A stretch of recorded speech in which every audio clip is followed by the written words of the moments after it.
Hey guys, ఈరోజు ఈ వీడియోలో నేను చూపించబోతున్నది ప్రెషర్ కుక్కర్లో బిర్యానీ. బిర్యానీ అంటేనే చాలా పెద్ద ప్రాసెస్ అని అనుకుంటారు, కానీ సింపుల్ ఇంగ్రీడియంట్స్తో చాలా టేస్టీగా బ్యాచిలర్స్ అయినా ఎలాంటి వాళ్ళైనా సరే బిర్యానీ చాలా ఈజీగా ఎలా ప్రిపేర్ చేయాలో ఈ వీడియోలో నేను మీకు చూపిస్తాను, రండి.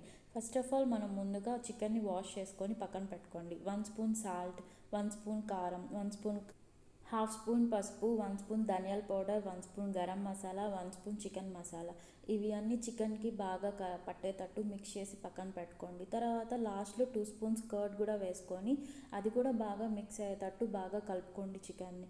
లాస్ట్లో 1 స్పూన్ నెయ్యి కూడా వేసుకోండి. ఇవి అన్నీ మొత్తం బాగా మిక్స్ అయ్యేటట్టు చూసుకోండి. 2 ఆనియన్స్, 2 టమాటా, అలాగే అల్లం వెల్లుల్లి పేస్ట్ కూడా చేసి రెడీగా చేసుకొని పక్కన పెట్టుకోండి. కుక్కర్ గిన్నె తీసుకొని ఆయిల్ పోసి మీకు బిర్యానీ స్పైసెస్ కావాలంటే వేసుకోండి, లేదా స్కిప్ చేసుకోండి. కట్ చేసి పెట్టుకున్న 2 onions, 2 tomatoes, salt 1 spoon, half spoon పసుపు, చిల్లీ మీకు పచ్చిమిర్చి కావాలంటే వేసుకోండి, లేదంటే స్కిప్ చేసుకోండి. స్పైసీ కావాలంటే 1 స్పూన్ కారము, అల్లం వెల్లుల్లి పేస్ట్ ఒక 4 టేబుల్ స్పూన్ వేసుకోండి. ఇవి అన్నీ బాగా మిక్స్ అయ్యేటట్టు బాగా కలుపుకోండి.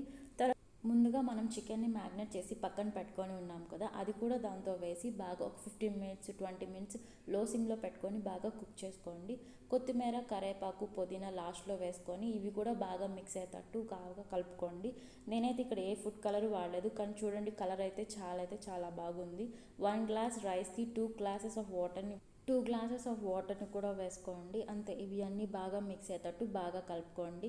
లాస్ట్లో మీకు ఏమన్నా సాల్ట్ తక్కువ అలా అనిపిస్తే సాల్ట్ కూడా కొంచెం యాడ్ చేసుకోండి. చూడండి ఇక్కడైతే నేను ఏ ఫుడ్ కలర్ యాడ్ చేయలేదు, కానీ కలర్ అయితే మాత్రం చాలా బాగుంది కదా.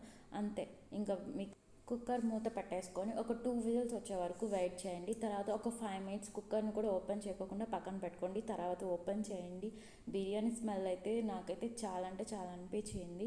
ఇంకా బిర్యానీ అయితే చెప్పబడలేదు, చాలా సింపుల్ ఇంగ్రీడియంట్స్తో చాలా అంటే చాలా టేస్టీగా వచ్చింది. మీరు కూడా ఒకసారి ట్రై చేయండి. బిర్యానీ అంటే చాలా పెద్ద ప్రాసెస్ అని అనుకుంటారు, కానీ నేను చెప్పిన ఈ ఇంగ్రీడియంట్స్తో ఒకసారి ఫాలో అయ్యి మీరు చూడండి. నాకైతే చాలా బాగా నచ్చింది. మా వారికి అయితే చాలా టేస్ట్ అయితే చాలా బాగుంది అని అన్నారు. Thank you.